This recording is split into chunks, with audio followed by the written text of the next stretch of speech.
Okay, welcome back. In this module we're going to be checking your work on cleaning up the data, as well as running some descriptive statistics on our data set and finding out some distribution ideas about our new political violence scale.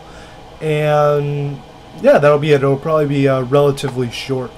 So jumping right into the descriptive statistics, we'll go to Analyze Descriptives, Frequencies. This we're going to focus on the nominal data, the nominal demographic data. So we'll go country, gender, and race.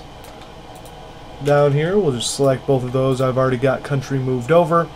You can select statistics, and it'll give us what we want to include in this. So we want to include some measure of central tendency. Since this is nominal data, we want to include the mode. That'll give us the best indicator of the central tendency of this data set, so that'll just be the most.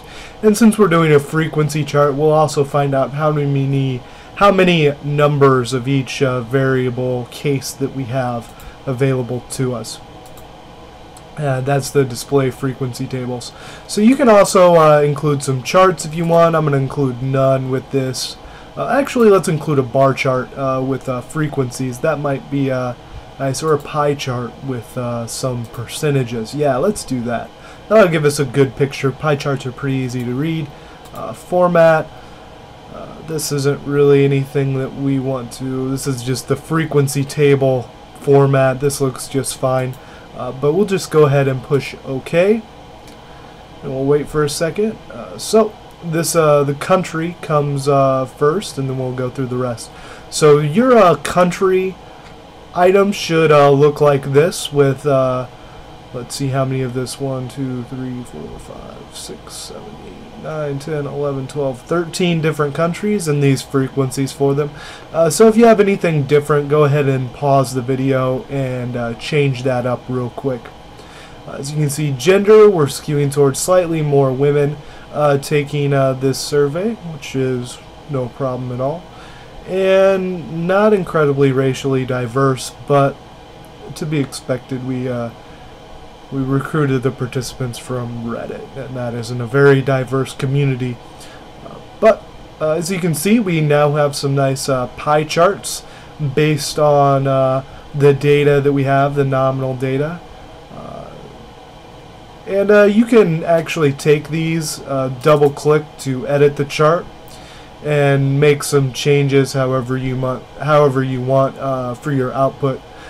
This is a great way. Like, you can change the labels, anything like that, and you can actually export a chart, maybe by just kind of right-clicking on it after you're done and exporting it. You can export it to a PDF, plain text document, a Word document, anything at all, so that you can get it into your final reports. So SPSS is pretty good at creating charts for you. You can also, of course, do that in Excel with the same data. But that is basically how our nominal data looks for this set. So that's perfectly fine. So let's look at the age and political violence data as well, and we're going to do this a little bit differently. We're going to go into the descriptives aspect. So this won't work with nominal data. This only works with continuous data sets. So we'll have the mean, standard distribution, the minimum and maximum. This will allow us to look at the distribution, the kurtosis and skew, to see whether it's a normal distribution or not.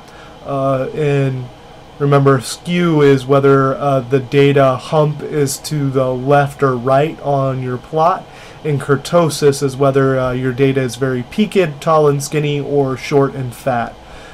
So just keep those in mind. Basically, we'll see the values when we pull it up, and I'll talk about that a little bit.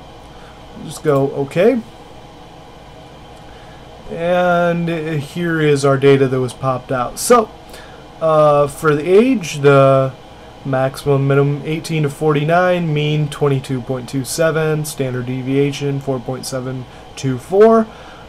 That's all good. That's perfectly fine. Political violence, mean is 2.993, so that is about the middle of the road, a little bit slightly to the left. So we would expect people to be, in this sample, to be less politically violent as a whole. The maximum was 7 available on the scale, and the max, of course, was 5.73 here, so that shows that people are less accepting of political violence on from this sample, which is generally considered a good thing, I think. So looking at the skew and the kurtosis for this item, so the skew is 0.35, which I think that means that yes, it definitely means that the data set kind of lies high according to the mean. So it is skewed slightly to the right of the mean. So there's a few outliers on the high side of the scale. So that means that 5.73 was an outlier, which is also a good sign for the state of our countries around the world. And it is slightly short and fat according to our kurtosis. But both of those values are very much within the acceptable range that we allow for those to consider a normal distribution. Generally speaking, we go from -3 to 3. Anywhere within that range we consider to be a normal distribution. So let's go and graph this real quick. There's several ways you can do that. You can go graphs, chart builder, legacy dialogues to get a line for each item, or a box plot, or histogram, or scatter plot, scatter dot. What I am going to do is just the way that we went through the last time, except I'm going to select age and political violence, and we just won't display this frequency table. And you can get the same type of statistics that we had before. In fact, I'll just select them. And we can see that it will go variance. That is a standard deviation squared. It's just a fun thing to look at, I think. And we'll go charts. This time, let's get a histogram with a normal curve. So that'll be good to look at. So there's our statistics again. As you can see, the variance is there, skew and kurtosis. That's for the age. This is for the political violence. They're just the same. So we get the same type of values we're looking at. And we get a frequency bar chart with a normal distribution line, or with the line that best fits our data, which that's good to look at. That looks fairly normal.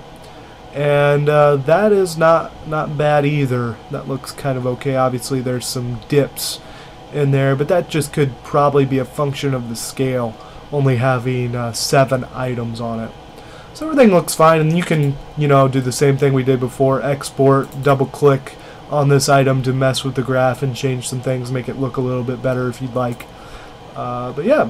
Okay, so that is it for this module. We've looked at the descriptive statistics and how to plot our data fairly easily. There's a lot of different ways, so feel free to play around with this data set and graph it in different ways. The graphing functions are really nice in SPSS, and if you spend a couple hours playing around with it, you can get really good at displaying some graphs that will be good for your output that you're actually computing. So that's it for this module. I will see you in the next one.